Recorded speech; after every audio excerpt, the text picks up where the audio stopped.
Hello. There he is. It's There he is. Good to see you. good to see you too. I haven't seen you since right before the show started. Yeah, we have a little pre-talk, so we kind of pretend like we haven't seen each other. But Yeah, we have. we have. Bit. We've seen each other. We talked Nothing. probably 3 times today. Nothing's changed here Nothing at all. changed. No, it's all good. Have you read any of the books on the shelf behind you? Have you? No, these aren't.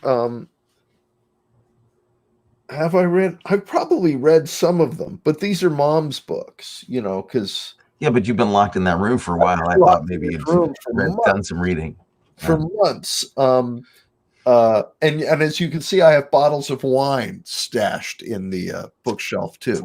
It's a little hard to see that. There you go. Wine and stuff. Yeah. All right.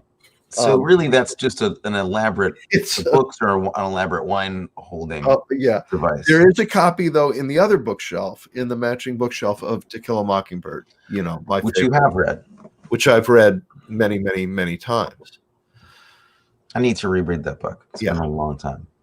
And it's where I got my son's name from, and all of that. How is Atticus? Atticus is great. He's down in Philly.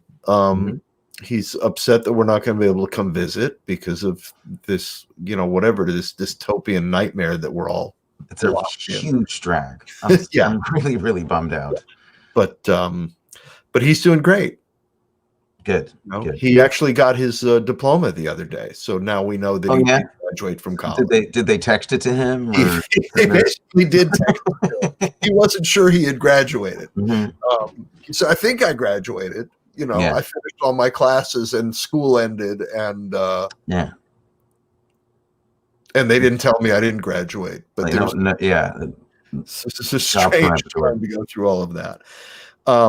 And it's appropriate, that we're talking about this movie right now, because I don't think anybody's able to sleep right now.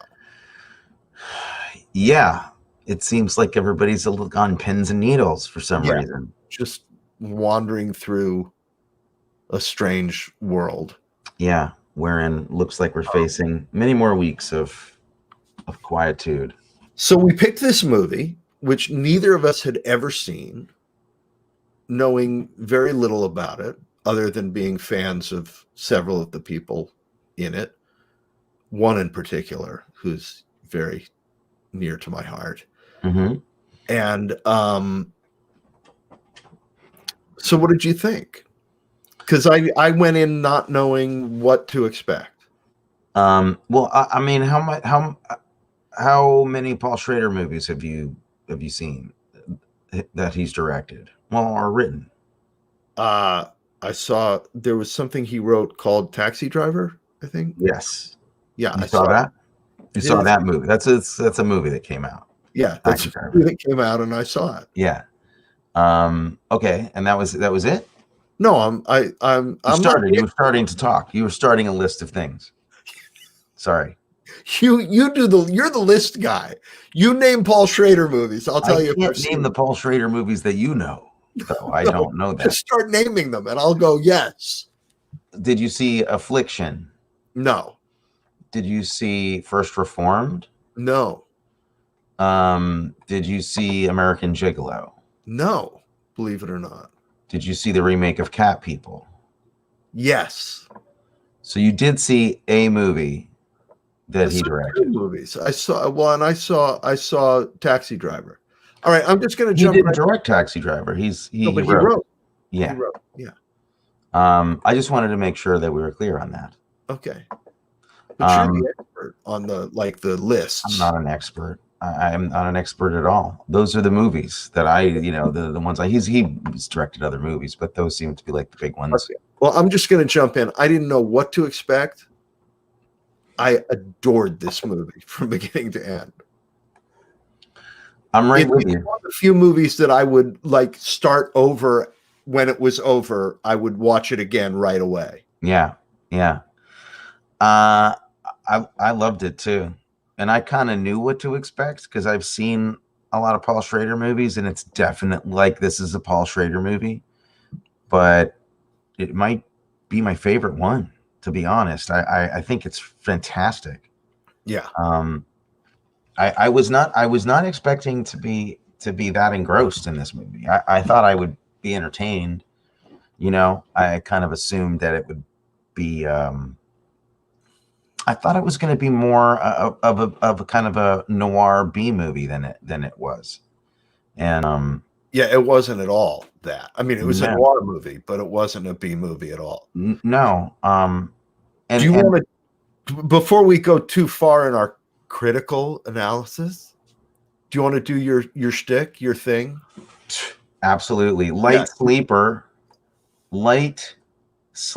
ladies and gentlemen, directed by Paul Schrader, who we've already said what he did. This movie stars Willem Dafoe and Susan Sarandon and Dana Delaney. That's an important piece of information for this episode, particularly. There are stories. These are the main stars of the film. There are other actors who in the film: Mary Beth Hurt, Victor Garber, Jane Addams, and notably, well, I want to bring up the other person I want to mention a little bit later because we have a picture. It's the story of it's kind of a character study of a drug dealer in New York in the early 90s, after crack has kind of taken over as the drug of choice, and high-end elite drug dealers with fancy clienteles are kind of on the way out a little bit. And Willem Dafoe works for Susan Sarandon, who plays like the last of the fancy elite coke dealers, which is a ridiculous thing to even say that exists or ever existed, but there it is.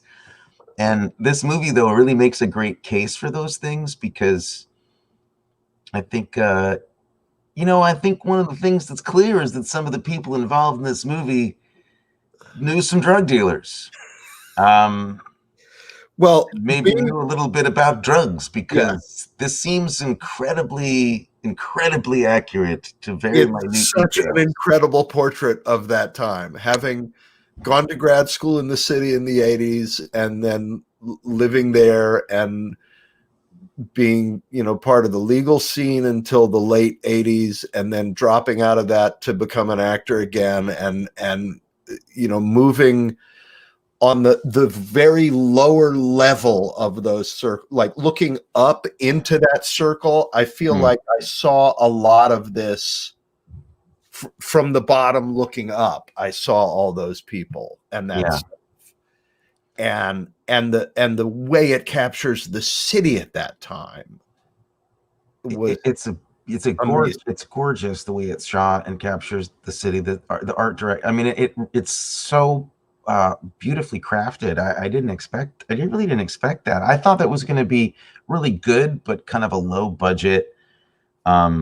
I thought it was going to be more like King of New York, which I love, but this is a very different kind of movie than that. Yeah, this is extremely kind of painful emotionally, and very connected to characters in a way that, I don't know, you just don't see very often. Well, and the way it was directed, tell me if I'm off base on this, but it seemed to me to be paced unbelievably slowly, and at the same time felt like it was moving incredibly fast. If that makes sense. Like, well, it does, yeah. It had such a laconic pace, and yet you felt like you were going down a roller coaster the whole time. Yeah.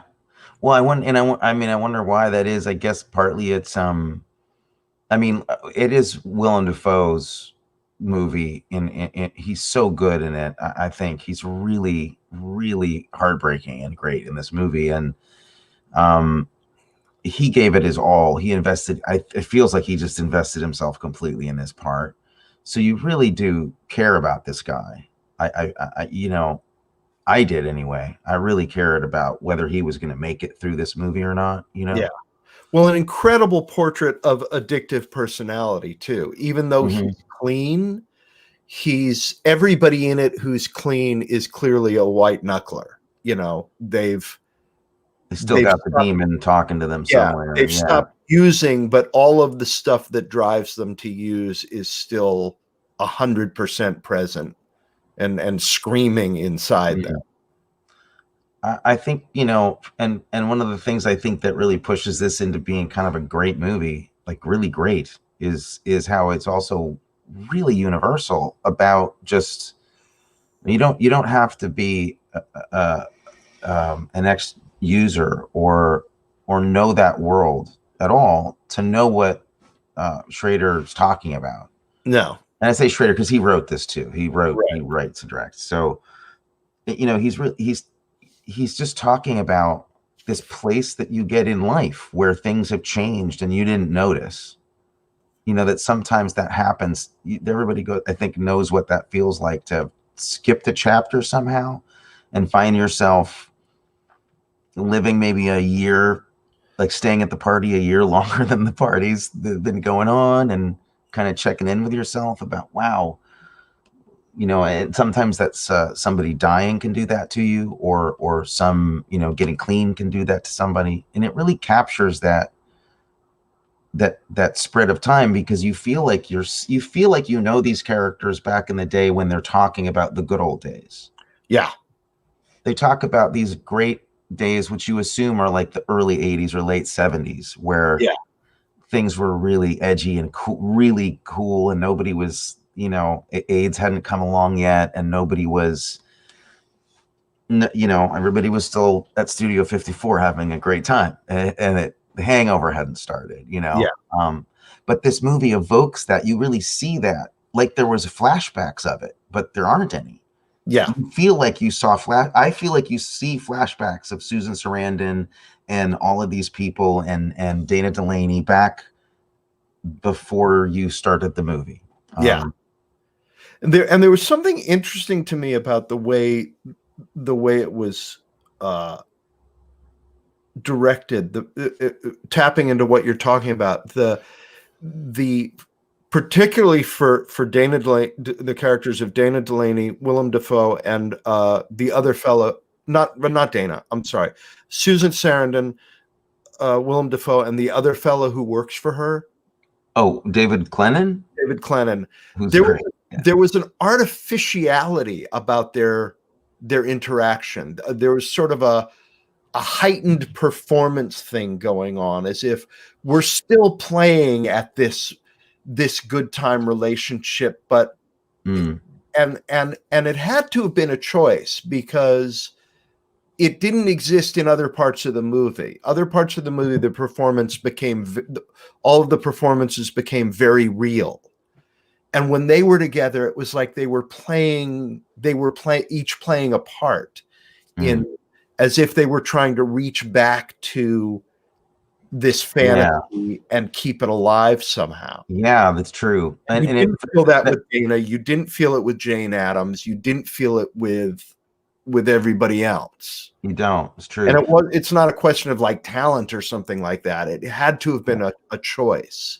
I would imagine. I mean, it occurs to me that one of the things that choice kind of enhanced was the slight edge of paranoia that you're really supposed to feel every time you're there. And Susan Sarandon she's the gang leader, basically. She runs the coke operation, and Willem Dafoe is just a street. He's just the mule. He takes it from one person to another. The DD. The DD, is that the drug dealer? They kept talking about being a DD, a drug dealer, and he has that great line. He's not really the D. He's just kind of the middleman. I mean, she's the D. I feel like she's really the dealer. He's just the guy that gets in the cab and physically makes the transaction. I mean, technically he's a dealer, but he's not making the money, is the point. Yeah, but he called himself the DD. They have that my favorite line in the movie, if we jump to that, is when he says, "Everybody wants to talk. It's like a compulsion. My philosophy is, you got nothing to say, don't say it. They figure you can tell a DD anything, things they'll never tell anyone else. Of course, they're stoned to start." And it was like, sort of it felt, that little speech felt like what Schrader was trying to say is that the drug, that low level drug dealer, the guy who's going to show up at your door, was the 80s equivalent of your bartender. Absolutely. You know? Yeah, absolutely. And he really does depict that. He shows you that lifestyle. He's very cagey about it, because the movie, the thing I admire about it most, or I think the thing that's most admirable about it actually, is the way it's designed to really subtly, almost subconsciously,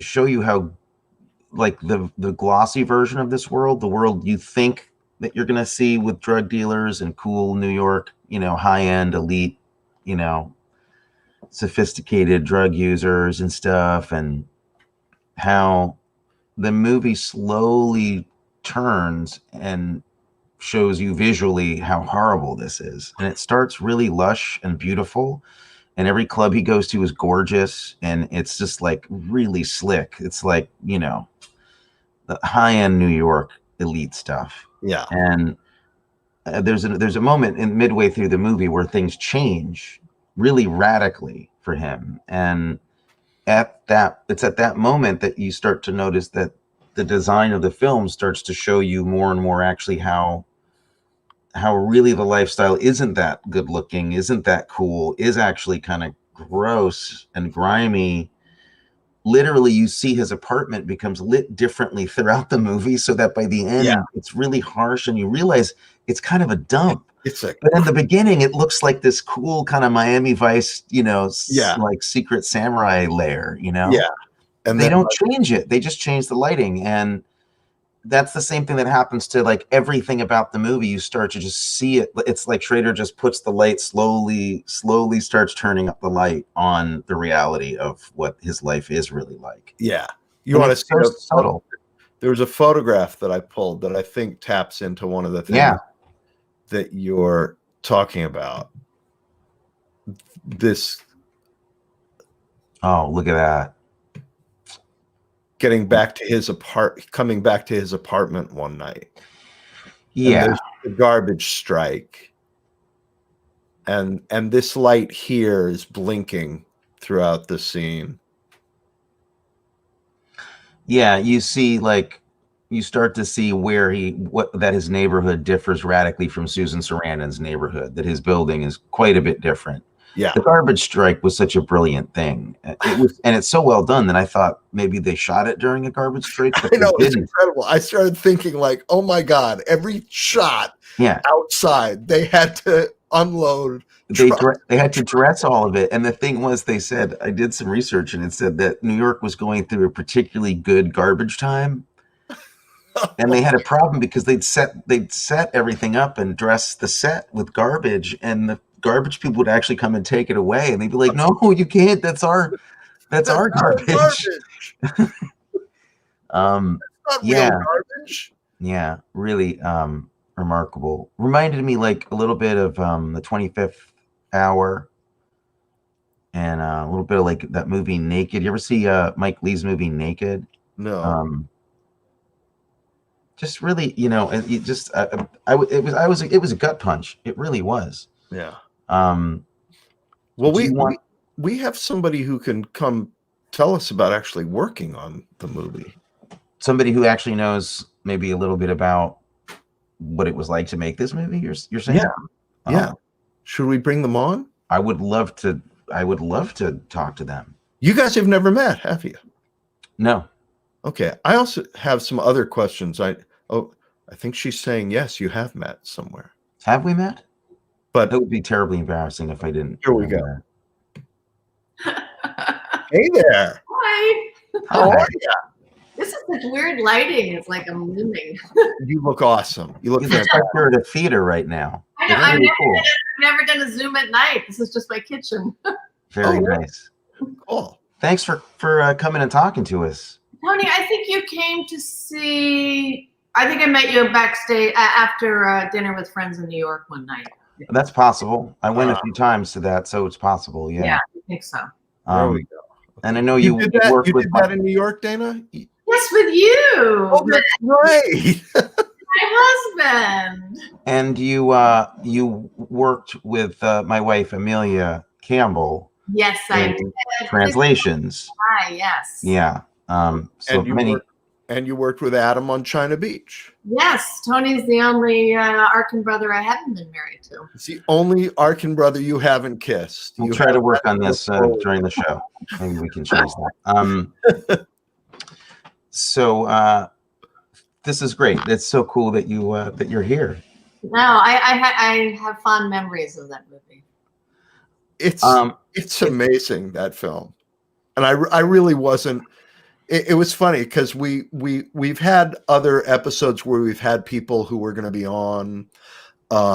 Last week we talked about a film directed by John Badham, who's a fellow professor in the film department at Chapman, where I teach. And when we've had people who were going to be on, we've always had this conversation. It's like, oh, well, now we can only say good things about this movie, or oh, you teach with John, so we can only say good things about The Howling because I can't show up at a staff meeting and have But we always talk before the show, and we were both like completely blown away by this film, genuinely. And I think it's a friend of mine said to me today, I love it when you guys poke fun at the movies and tear them apart and have bad things to say about them. And I said, well, you're going to be disappointed tonight because both of us unreservedly loved everything about this movie. When was the last time you've seen it, Dana? I really don't watch myself. I saw it when it opened. I went to the opening screening in New York, and then I think I maybe saw bits of it about 5 years ago. So it's been a while. Right. Well, if you're curious, you're really good in it. Good, glad to hear. You're great in it, and it's a really powerful experience. Did you feel that way when you saw it, or do you just not like seeing yourself on screen and have a bad time going to premieres and stuff? Yeah, I don't really like watching. This was the first movie that I did after China Beach. Oh, really? So, I sort of was coming out of that China Beach head of acting where I heard what you said about the realness. And I remember seeing the movie and thinking, wow, Willem and Susan are very heightened and I'm not. And what's the deal with that, And I think it was because of what you're saying because I remember Paul saying to me, you can try different things, but I was like, no, I know what I want to do. And I think Paul wanted them to be like a family, like a heightened family thing. Yeah. So I think you're right. I think that's what was going on. Well, it felt that way because Victor also wasn't doing that. Mm-hmm. Nobody else was doing the thing that the three of them were doing. And poor Victor, I think he got like the script the night before. Really? Oh, really? Yes. And he had to come up with that Swiss accent, and he said he completely made it up. Like, on the spot. Oh no, and that's tough. I love him so much in this movie with that "What a nightmare." For years, I'm gonna say "What a nightmare." He's so disturbing and weird in this film. And Sam Rockwell's in it. I remember meeting him. I know. And David Spade. I always get this. David Spade is in it. David Spade is in a wonderful scene. Like everybody has a really good choice, kind of interesting moment in this. And Sam Rockwell's jacket should actually have its own credit. What is it? I don't remember. It's like a motorcycle racing jacket designed by the people that did, Thriller. Like the Michael Jackson video. It's crazy red with writing on it and multicolored with zippers and stuff all over it. It's Should we show the photograph? Yeah, let's bring the photograph up. Hold on a sec. Let me pull it up here. I was surprised. Oh, yes. Yeah.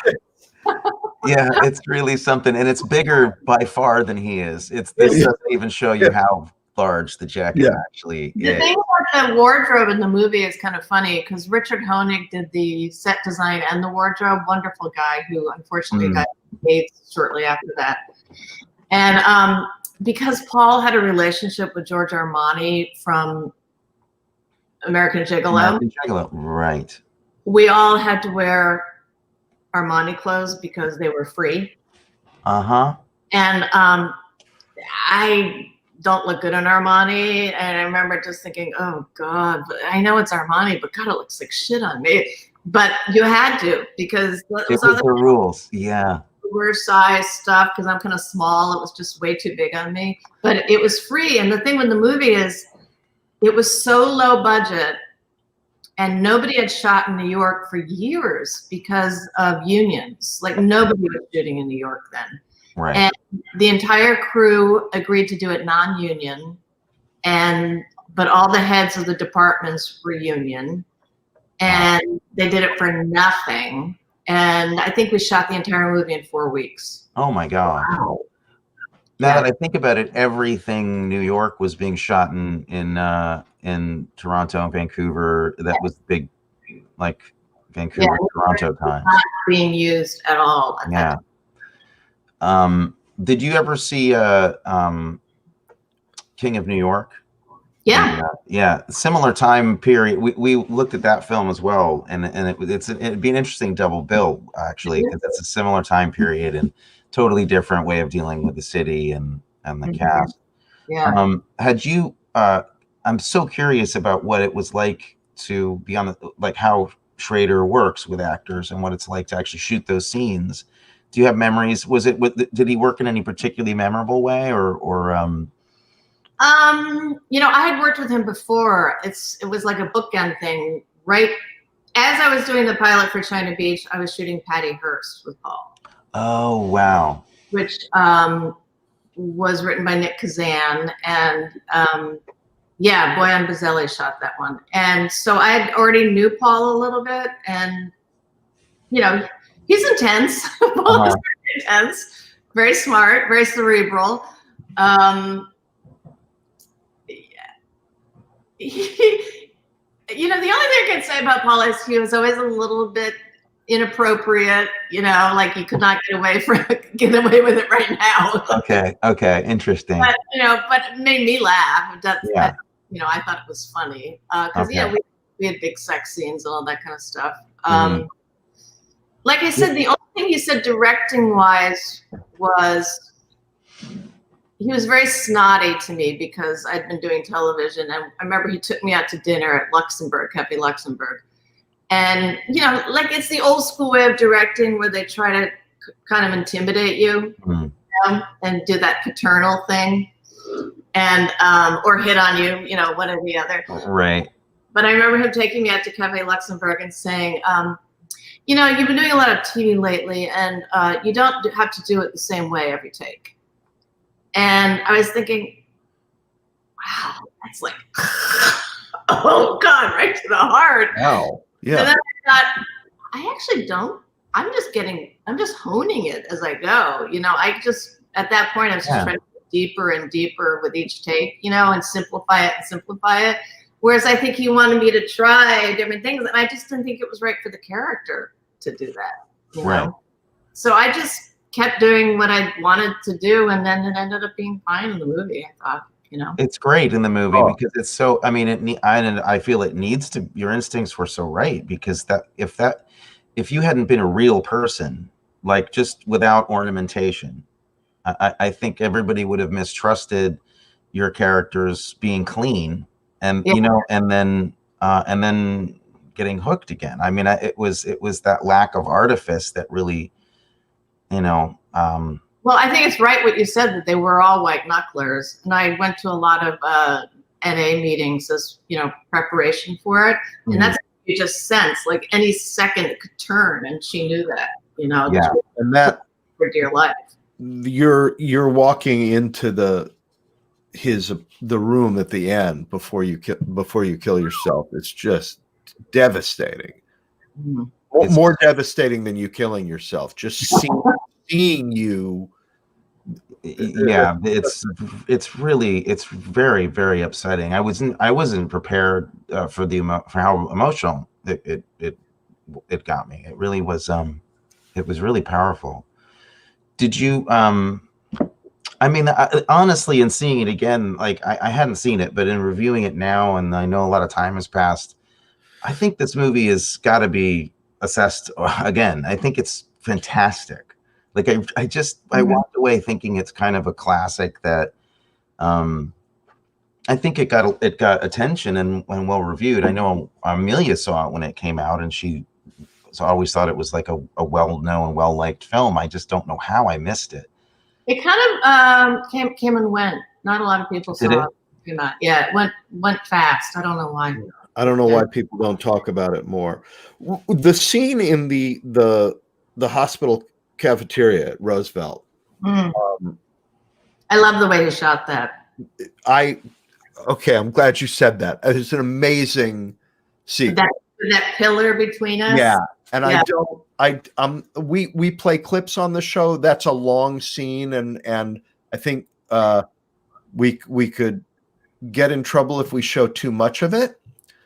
But I do want to give a sense of how it's shot, in that it starts with where's the picture? Here we go. It starts with, let me find the thing to share. Sorry. They can't edit this part out of the show, Matthew, because it's live. It's going out live right now. So this part's in the show. Yes, I know. Just so you know. But I did have them once. I showed too much in another show, and they cut the stream off in the middle of the show. Really? Oh, yeah. God. Okay. But the scene starts. Am I sharing now? Yeah. Right? There we are. Yeah. So the scene starts with this shot. After you guys walk in and sit down. Then it cuts to this shot, a little wider than that, for a long, slow push in on you. And then it breaks the 180 and goes to there. Yeah. And and then it comes back to this, and then it ends back there again. And it's disorienting, and it follows what's going on emotionally in this scene. I mean, it's fantastic. Great storytelling. Yeah, that was Ed Lockman. He's so good. And also, look at our hair is so similar. I noticed that. It's true. It's very similar. What's funny, it was, Paul has a thing about androgynous women and cat people, which you saw. Same hair, yeah. He had a Sasha Kinski cut her hair short. He has this thing about it. Mm-hmm. So he asked me to cut my hair short, and he wanted me to go darker because Susan was red, and he wanted me to have that Demi Moore haircut and that Ghost movie with the long bangs kind of thing, which I wanted. Right. But my hairdresser didn't realize that I cut all my hair off. So that's what we got. But I kind of ended up liking the fact that I looked like Willem. We had similar hairdos. Well, you look like Willem, and you also look like somebody. I mean, it's a dramatic. It looks like you made a dramatic change. It looks like something that I'm going to change. I'm cutting hair off. I'm going to start again. Well, particularly when we see all the photographs of you from your earlier life. Right. Yeah. I'm curious. Was there rehearsal? Did you get to spend any time with Willem Dafoe and work stuff out at all, or no rehearsal whatsoever? I'm not surprised because it's a low budget movie, and when do you ever? But I'm surprised because it really feels like this company worked together. Like this movie feels like there was a lot of work done on backstories with each other. That scene when you're going over things of the past is at that cafe is so it's so real. I mean, it's so that was my life. When I say remember area, and all that stuff. I mean, I was doing that in the early 80s, so it wasn't hard to pull that one up. Right. I knew those designer drug dealers. We were talking about how it does seem very well researched. It does seem. It really is. It's about Paul's drug dealer. Okay. And I guess somebody just told me they had a screening at the Aero Theater on Montana in Santa Monica, and like a year or so ago, and Paul's drug dealer was in the audience. Who the movie is about. Oh, That's wow. nuts. Oh my God. I'm glad he's still alive. Yeah, And going to movies. That's good news. amazing. Wow. What did you guys think of the music? Oh God, it's good. Amazing. It's so good. I mean, the songs are great, but then the score is also fantastic. It's really fantastic. Because originally it was supposed to be Bob Dylan doing the music, and I read that, but I thought it must be not true. That's no, actually true. he had a deal to do it right up until I think editing, and then he backed out at the last second. So Well, I'm glad he did. yeah, the other guy. It has a kind of I'm trying to think of who's that Australian kind of goth singer who's been around for a while now. He's doing scores. Kind of reminded me of him. But the score part of the movie is fantastic. Do you know if did the same guy do both the songs and the score to the movie? I'm not sure. Was he in The Call? Was that the name of the group he had? The Call or something? I don't know. Michael Bean, it says, did the music. And you were right about Lockman, the DP, who, I mean, went on to do, this was pretty early for him, I think, but he went on to do, I have this written down somewhere, Less Than Zero, The Limey, Aaron Brockovich. So he worked with, excuse me, buddy, I'm sorry. I'm working right now. Thank you. And Carol and I'm Not There, which are also stunning movies. Yeah, and he's a sweet man too. And then your camera operator was Craig DeBona, who went on to be DP on tons of television. Did he? Yeah, I worked with him on Hack. Adam worked with him on Tommy. I think a lot of Blue Bloods. Big New York guy. Yeah. I remember I really liked him a lot. Yeah. And how about that set of the Paramount Hotel when we go to the hotel room? Isn't that fantastic with the mirror painting behind us? And that painting is it's Beatrice, right? I don't know. I know it's it's a Vermeer whatever copy. Because there's it's a Vermeer. I don't know the name of it. There's this early shot of a sculpture of Beatrice. In the hotel room? Not in the hotel room, somewhere else earlier in the film where he does this independent camera thing several times throughout the film where the camera has a mind of its own, where the scene leaves the frame and the camera independently travels. And my favorite shot of the movie is one of those shots in the restaurant. The restaurant, where the camera just goes away. And it goes on 3 panels of this huge mural. Yeah, it's one of the craziest shots I've ever seen. I had to stop and look at it a couple times to just see what I was seeing. And it's not camera just wanders away.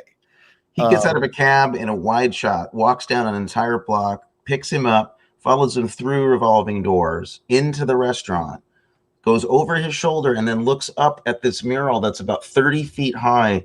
And then it just glides over 3 walls of this mural at about 20 feet high, it looks like. And then it comes down and then picks him back up again as he's walking into another wide angle shot of him getting to the cocktail table and meeting his clients. It's beyond belief. I mean, you can't believe anybody got away with doing it.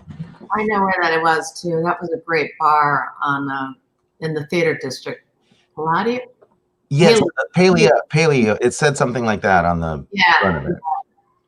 Yeah, great sets. Richard chose great sets. Yeah. Just the whole look of it. Yeah, beautiful. So no rehearsal, and he was kind of just like, it sounds like he may have been a little gruff to work. Not to tell stories at his school, but it wasn't like he wasn't like hand-holdy. No, and he was not in a bad way. I kind of prefer that, just mutual respect. Told you straight, just very businesslike. Yeah, just mutual respect. Just you do your job, I'll do my job. Right. Little tweaks here and there. I think he hates emotion. Paul hates emotion, so it was kind of like no emotion, don't, he doesn't like anything treacly whatsoever. No histrionics, right? Did he Yeah. talk about? I mean, did he talk about in your dinner when he took you out to dinner? Did he talk about transcendental cinema in that conversation? I'm actually curious because he published this book about it recently, which is pretty cool. He did make me watch The Pickpocket. Of course he did. Of course. Yes, that's his Bible, that movie. Everybody has to watch The Pickpocket. Doesn't this kind of end the same way? I think there's a Bresson movie that ends with him in prison, but kind of redeemed by it. Yeah.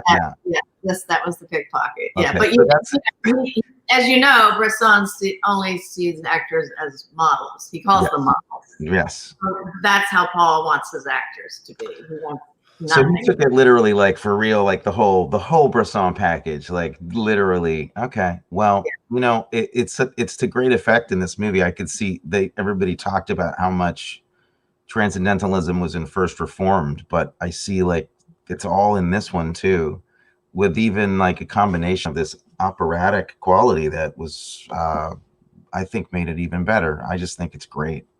Yeah, I mean, I feel like I miss directors like Paul because he has a vision, and whether you like it or not, it's his vision, and the entire movie is his vision from top to bottom.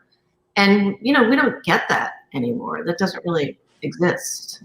Not really. Yeah, I talk about that a lot, and I'm a big fan of all kinds of stuff and shows and media and screen, but everything's starting to feel like it was shot on the same day with the same cameras and the same shooting plans, and it's kind of becoming a little bit too similar.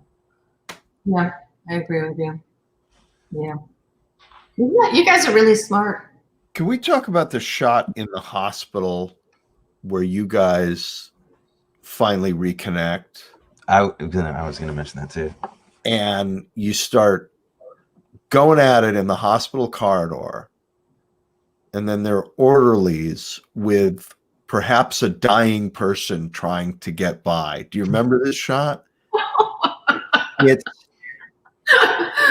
makes such a statement. You come out of your dying mother's bedroom and you kiss him, and then you start really going at it. And then you hear, excuse me, and there are these guys with a gurney, with somebody probably dying on the gurney, having to get by. And you guys and it's such an amazing image of like life and passion and, excuse me, there's somebody dying here. Yeah. It's like, oh my God. Probably I just finished China Beach. I didn't even notice. Like, oh, there's the dead guy in the gurney. Right. That's like every day for you. The audacity of that moment in the middle of this movie. Yeah. It's some complex storytelling too, because it's like this selfishness that him pursuing you at that point, it starts to feel very selfish of him even then. And that reminder of an orderly going, excuse me, this is life and death is actually right here. Yeah, there's actual life and death going on.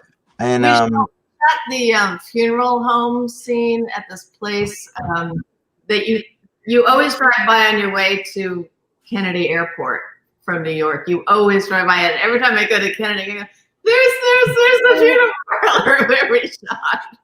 I have two other questions about the script and things that, and for both of you, there's after you die, or I don't remember if it's after you die or when Jane takes him out when you scream at him. It's at one of the funeral home scenes. And I don't remember if it's your death or your mother's death. But there's a couple of moments between him and Jane. They're like, was there something going on there too?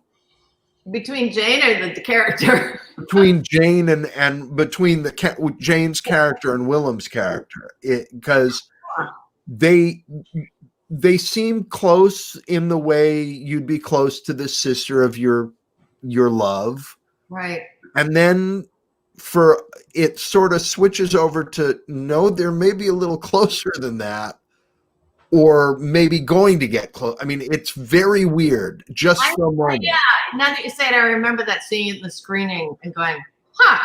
Yeah, it got really and again, it's to what you were talking about, Tony, is you suddenly think, wow, is he just really, because you like him so much. Mm-hmm. And then it's like, wait a minute, is he just really a shit? I mean, yeah, that's there's so many smart things about the script, and then how he handled it with every little piece of this, so that you're nothing changes. I mean, everything, it's all the same realistic sets in New York and everything's there, but somehow he becomes a completely different person before your eyes. Like it's just this change of perspective that happens, and stuff that in the first act you're like, oh man, good for you. I hope you do it. And I it's too bad, Dana Delaney's character isn't saying like, oh, let's let bygones be bygones, because he seems like such a nice guy, and then it slowly turns and he becomes rather kind of alarmingly messed up. And it's a challenge. It's challenging that way because it really, it without being manipulative, it really shines a light on everybody watching it, going, you thought this was cool, admit it. You thought this was cool for a while, and we've changed nothing, and suddenly you're seeing this as being kind of vampiric, and his pursuit of you, and how maybe just because of who he is, like, that's not good for your sister to be around. Like, you see, like, she's pulled into his kind of aura too, which is not healthy. Like, he's shown as somebody who goes to a lot of as astrologers and people. He's very lost. He doesn't. He's superstitious. He's completely unmoored, and all those things are there in the beginning, and we're kind of like, oh, isn't that charming, or isn't that interesting that this drug dealer would be so interested in self-help. And then, like, halfway through it, you're like, oh no, that's not. He's getting all the wrong information from this. Yeah, it's still human, and your heart breaks again at the end. Like, you really, I don't know if you're supposed to really believe that he's redeemed, but you feel him at the end when he has his moment with Sarandon, I think. Do you remember that lingering close-up? That's what a choice. Yeah. Okay, another question. And again, maybe I'm totally missing something, but what is up with the cologne at the end of the movie? Oh yeah, what is that? Tell me what that is. I don't. Do you have an idea of what that is, Tony? Yeah, I think he's sweating. I think he's nervous, and he's never nervous. And they're going to smell. They're going to smell the fear on. Oh, okay. Because that's what I thought it was. 2 moments where towards the end where he douses himself. Yeah, he covers himself. And then he spills the bottle before he leaves the house, when he throws that journal out the window and he knocks that bottle over and just leaves it there. Oh, that was the perfume bottle or cologne bottle. Yeah. Oh, I didn't pick that up. But yeah, I thought it was because he was panicking and he was worried people would smell it on it. That fear sweat smell. Which is the smell you want on your drug dealer. I don't think. No, you don't want flop sweat on your drug dealer is bad. Yeah. Other shots that just knocked me out. The first time you guys reconnect, in the car when he picks you up in the rain, and then you get out, you say, pull over here, and you get out, and they have that, and they do this a couple of times in the film where they have this great shot of him in the car watching you walk away, and then the car pulls away and the camera again stays still. So he's just pulled out of frame away from you. And then the other amazing shot when he comes and sees your mom in the hospital and he's holding on, he reaches forward and touches her foot. And they have this phenomenal shot of him and you walking into the door frame. And he doesn't see you. You see him, and you stop in the door frame, and it's so beautifully framed, and such an amazing moment. Yeah. Paul and Ed really were like, they really worked well Oh, together. there's just shot after shot in this film that just It was very equal. I mean, it's very much Paul and Ed both.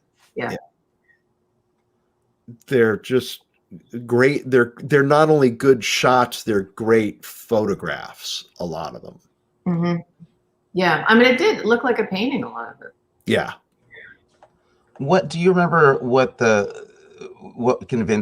the thing? Did you read the script and know I'm going to do this, or was there a thing that you had to be convinced about? Or it was a really good part. Yeah, everybody wanted that part. I remember that was like a yeah. And I was just lucky because I had already worked with Paul, so he knew me and knew I was, Right. But I mean, at the time, I guess, I mean, you were coming off. How long did China Beach run? It was long. About 3 years. 3 years. Okay. 4. And we're going right to work with Paul Schrader. I mean, I know you've done other things after China Beach as well. This is one of the first things you did, or was it literally the first thing? It was the first thing, yeah. Wow. So, working with Paul Schrader that's not necessarily the easiest choice to make, though, in the early 90s, right? That's not like, I mean, he was a bit divisive, wasn't he? And a little edgy it certainly still kind of seems that way to me. To me, he was like my kind of filmmaker. I like that. Awesome. That's great. That's Yeah. great. I would imagine there'd be some people who might have been a little nervous, maybe.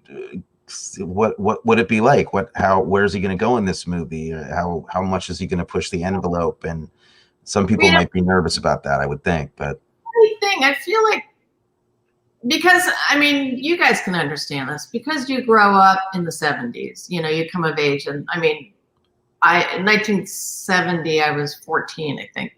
Yeah, 14. So every movie that I saw was like that, was like a Paul Schrader movie. Every movie that I grew up watching was a Paul Schrader movie. So when it came to those movies, it's like, yeah, this is what a movie is to me. And people would say, oh, you have to do nude scenes and you're always naked. And I'm like, yeah, because that's what an actor does. You get naked in a movie, Right. both emotionally and physically, and psychically. That's what you do if the scene calls for it. Right. And then it was only in the 90s, people got so weird about that stuff. They got very square and condemning about it. And I was kind of shocked by the backlash against all kind of stuff. Yeah, interesting. It meant nothing to me. I'm still kind of shocked when I run into that. I mean, I actually run into acting students who, give acting students a scene and they have to kiss in it. And I get like, are we actually supposed to kiss? I'm like, what the hell did you think you were going to be doing if you were becoming? Why did you come to acting class if you didn't want to kiss people? You didn't want to kiss. What's wrong with you? What do you think people do on television when they have to kiss? I mean, I remember when you and I did when you came into Dinner with Friends, it was so funny because the big love scene, Lisa Emery and I approached that for weeks, like tiptoeing our way into the big love scene, and then you came in and you were like, "Yeah, come on, let's just do it." It's a freebie. Well, maybe that's because Dan Sullivan was a Jesuit or something. And I was just like, oh, okay, well, here we go, but also, I mean, you were coming into a production that was already running, so we didn't have the time to get to know each other and delicately work up to that. But for me, but I understand what you're saying. What Tony said, yeah, it's like, why you go to acting class? I get to kiss, damn, I have to go to work, 8 times a week and make out with Dana Delaney. Oh, it's such a horrible life. But Matthew, in your classes now, do you find that, like, I remember when I was doing a play down at the Old Globe, and they have that student program with San Diego down there. Yeah. And they would have students that were Mormons saying, no, I can't kiss, and I can't do the scene, we're gonna have to do it differently. It's like, why are you an actor? That you can't limit yourself like that as an actor. Well, I teach in a couple of places. I teach privately. And when I'm teaching privately, I can say whatever I want to them. And I say that. When I'm teaching at the university, I don't teach acting classes at the university. I teach filmmaking classes. but there I do have to moderate what I say in that classroom. In my own private classes, I say, you know, good luck to you.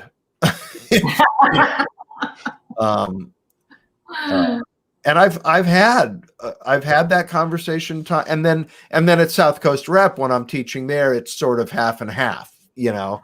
I get a lot of freedom there to be very clear with people about if you want to do this professionally, there, you know, you're gonna not get jobs, or people might not want to work with you again. I've been acting for ages, and I've never kissed anybody in a show. Like I've never had love scene. Never. No. Oh, Tony. Oh, it's sad. It's I just really not fair. I was hoping Adam was going to be here tonight so we could settle once and for all which one of us is a better kisser. I mean, you know, really put you on the spot. You know, we're more recent, so you. Was Adam your love interest on China Beach at one point? My husband. He was I didn't realize. I didn't know. I haven't seen those episodes in a while, so I forgot what the relationship was. Yeah. So, how many episodes did you do together? Rough. I mean, was he in a whole season? 2 or 3. Okay. Yeah. And yeah. He was. What happened to him? What's that? What happened to him? Was he flashbacks? No, it was flash forward, and my character finally goes to AA and picks a nice guy in the end. You know, he was the nice after Adam. Oh, after Adam. No, Adam was the nice guy. Oh, I know. A stretch. Did you get to work with Victor a lot in the film, or spend time with him?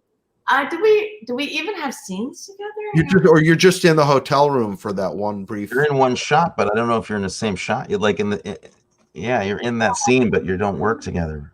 Yeah, no, I wanted to because I adore Victor. I just love him. But I had a great moment with Victor once. He shortly after Dinner with Friends opened, and I never met him, nothing. But shortly after Dinner with Friends opened, I had about 3 weeks where I was the talk of the town, which was very exciting. Sure. And I walked into a restaurant, and I was looking around waiting for a table. I was going to have dinner by myself, and all of a sudden I hear, Matthew, are you alone? And I look over, and it's Victor Garber, who I've never met.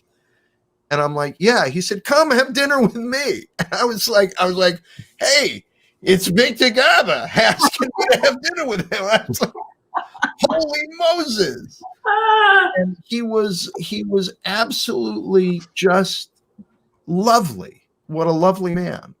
You know what? That's really says something, because Victor can be cranky, and he wasn't cranky with you. And I only had one other interaction with him where I bumped into him on the subway, and we were talking, and it was right after his the production of Annie that that came out, where he was Daddy Warbucks. And I watched it over and over and over and over again with my children. Not because I have some strange compulsion. Yeah. Was a different reason. Okay. No, watching it over and over again with my kids. And I bumped into him on a subway, and I was overcome in a moment of honesty. And I said to him, I said, when I heard that you were cast as Daddy Warbucks, I thought, what? I said, I mean, I love you and your work, but Daddy Warbucks? And then I saw it, and you were amazing. And he was an incredible Daddy Warbucks. But he said, when they offered it to me, that was my reaction. I was like, what? Let me just say, Victor's not cranky. He's private. He can be very private. He's a crybaby. No, he's not a He's a what? He's a cranky baby. Matthew. Cranky. Wait, private. Private. Oh, okay. Yeah, so for him to reach out to you like that, it really says something. Oh, it was. I've never forgotten it. Dana, have you been doing theater since Translations time, or since doing that show with Matthew? I don't go to the theater much, so I don't know what people do. Well, Matthew and I were at South Coast together at the same time. You were doing the whale. Different shows at the same time. Okay. I did the premiere of Parisian Woman before it went to Broadway. It was cast with other people. And then you did Dinner with Friends out in LA playing the other role. Yes, which she calls, yeah. But the last thing I did, the last work I did, period, was in January at the McCarter Theater, which I had worked at before. Have you guys worked there? I have not. No. I hear it's great. It's got a great rep. Yeah. You'd And been then there Dana and I we played husband and wife again. That's right. For LA Theater Works Mm-hmm. in an interesting production of a Richard Greenberg play about a Jewish family with me, Dana Delaney, Seamus Dever, Susan Sullivan, and you represented. Yeah. Yeah. And it's like me and 6 Irish people playing a Jewish family on the Upper West Side. Hey, everybody at that table knows about trouble. Everybody knows about troubles. I did feel a little false in that role. But it was fun. Mm-hmm. What was the show at the McCarter? Good Night Nobody. It was also a world premiere by Rachel Bond's really nice play that we were hoping to do out in LA, but then, Oh, she's such a good playwright. Oh my God. Really good. Yeah, really smart, really nice. I had never had that experience on stage where you are getting rewrites every night until opening night. That's a heavy time when that happens. Yeah, that was the last rewrites of scenes. Yeah. Is Rachel Bond of good stock? Yeah. Yeah. What a play.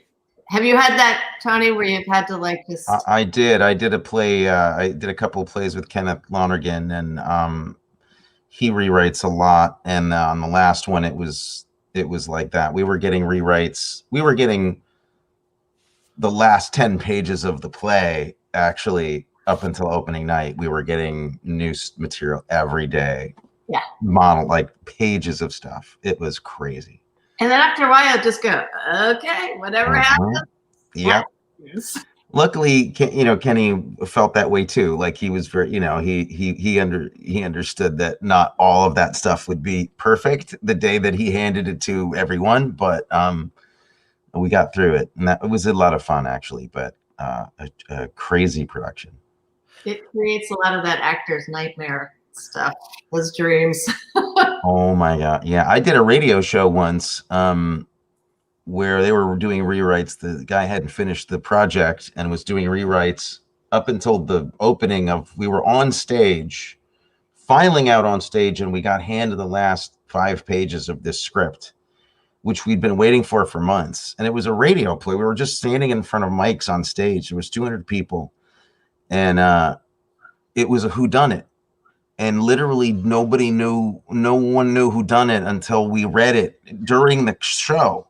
And it turned out that I was the murderer. Oh, good, you didn't know. And I didn't know that until I confessed the crime in the reading in front of people. Oh, wow. So you didn't get away. You know that when they were making Casablanca, they couldn't decide who she was going to go with at the end. Mm-hmm. And as they were shooting the whole movie, Ingrid Bergman didn't know who she was going to end up with. Mm-hmm. And I think it's one of the reasons her performance is so great, because she had to not know. Mm-hmm.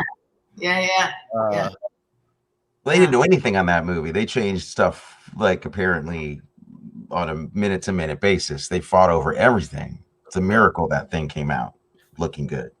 I have one more question about the script on this, and this might be way off base, but did he talk at all about to you guys about Dante's about the Divine Comedy and any of that, because those themes pop up in places in the script? Not to me, but he might have to Willem. The image of Beatrice repeats throughout the film, and he has that line about I can be a good person. What a strange thing to happen halfway through your life, which echoes the first line in the Divine Comedy, where he's talking about midway through my life, I went on this journey, and he's led by a woman into state of grace finally at the end. Yeah, I'm sure that was in there. I mean, Strader's a smart dude.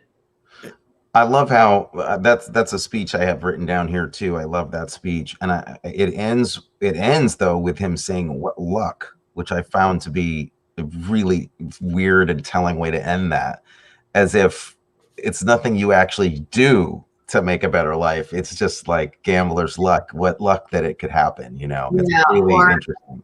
Astrology, the wheel. Yeah. I pulled the right card today. Yeah. There's another photograph I want to show of a shot that I thought was really amazing in the film. I know. Incredible. That one sequence is incredible. Yeah. That's such a. I mean, that's like the simplicity of it is really.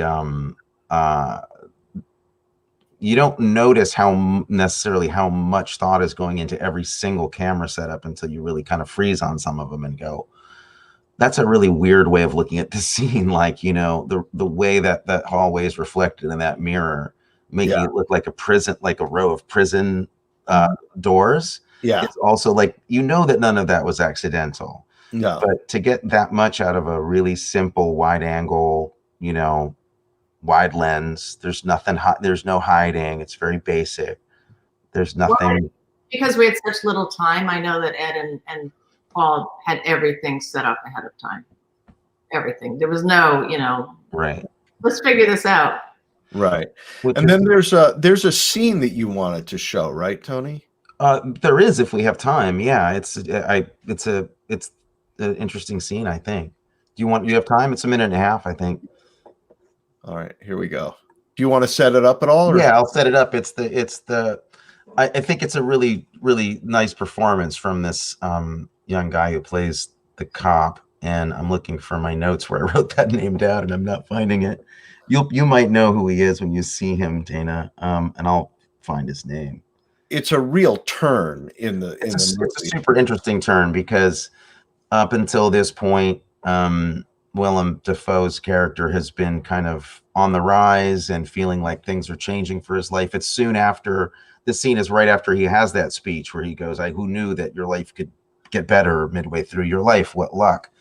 And then he goes to sleep listening to your voice on a tape loop, which is really disturbing that he would have this epiphany and then decide to do that evening. Very odd choice. Great. What, did that seem somewhat obsessive to you? A tad obsessive. That seems to be a word you could use. And then immediately they go the next day to him at a laundromat. Now, this is like literally an hour into the movie. We've seen nothing but the most sophisticated clubs and high-end stuff, and he's got Armani suits on, and everything's really like Miami Vice cool. And then they get to this point in the movie where he says, who knew your life could change? And then cut to, he's doing his laundry at this laundromat. The nondescript crappy place. Laundromat. Yeah. Well, like yes, it's kind of a crappy looking laundromat.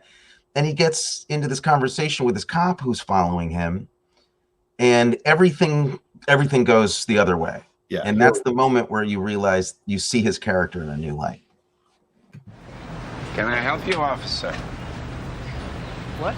Not making a mistake. You are a cop, aren't you? Yeah. Can I see a badge?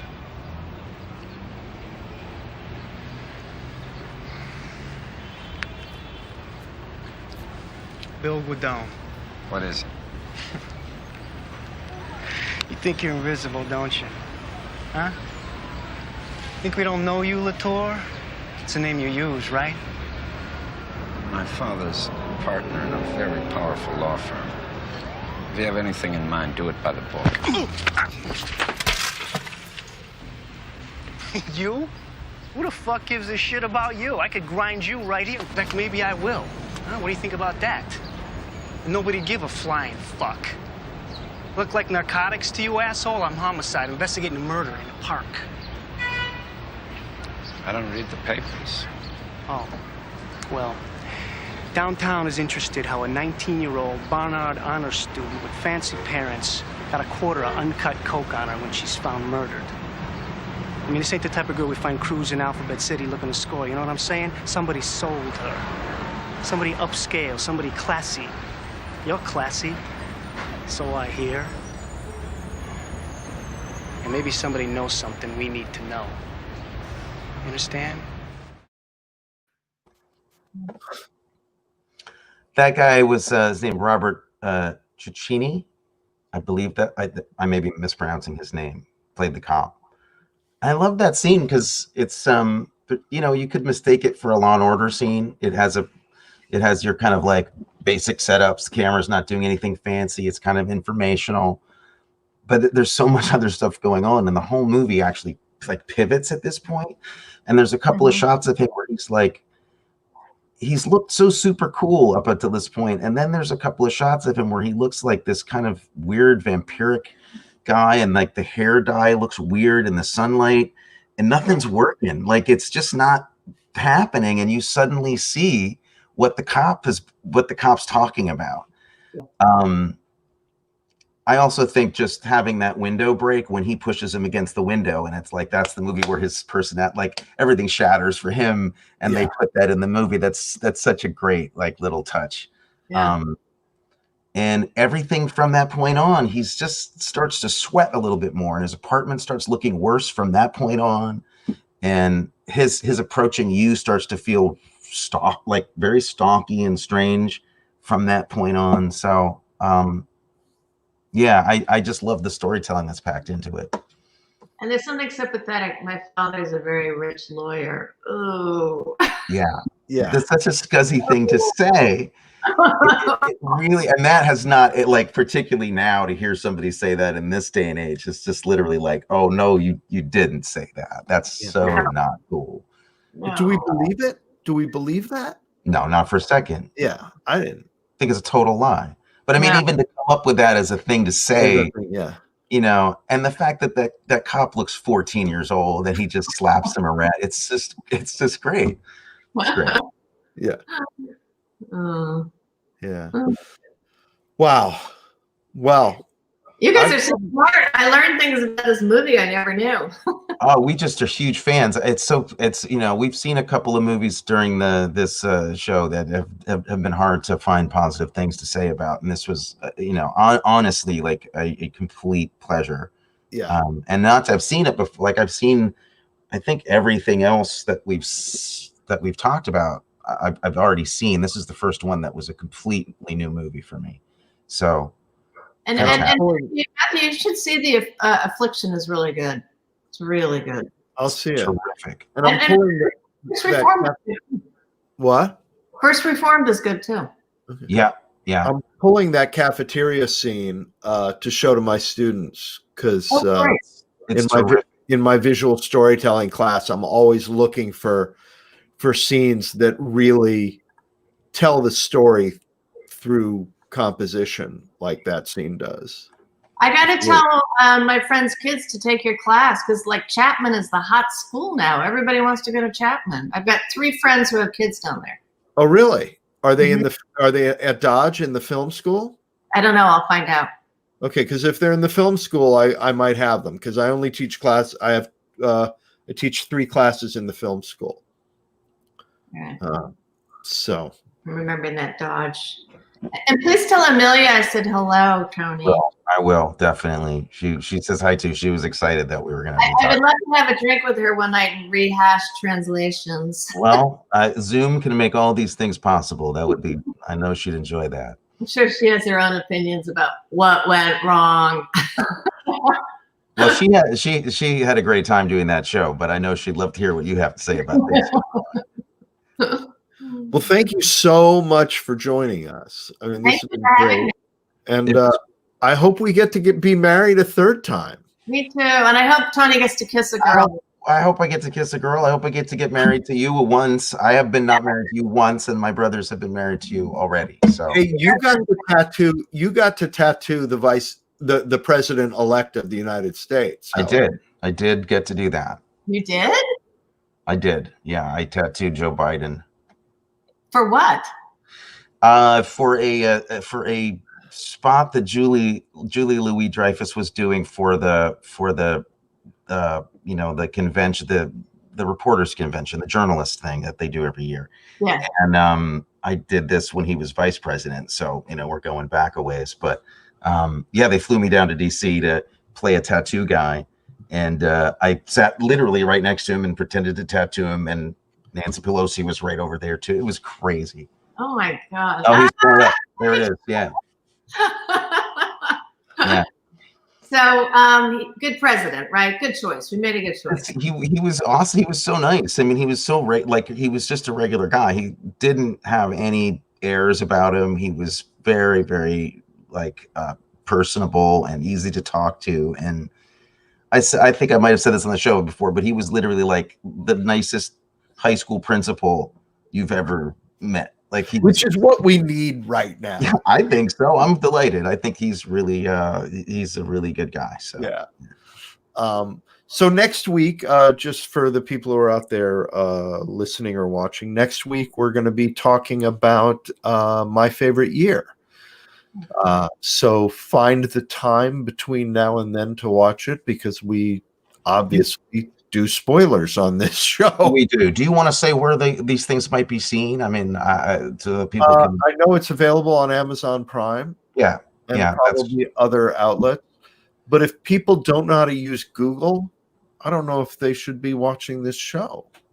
They got here. They made it here. They should be able to find my favorite year. Dana, are you doing anything right now you'd like to tell anybody about? No. Like you're watching? No. Sourdough bread? You baking sourdough bread? No.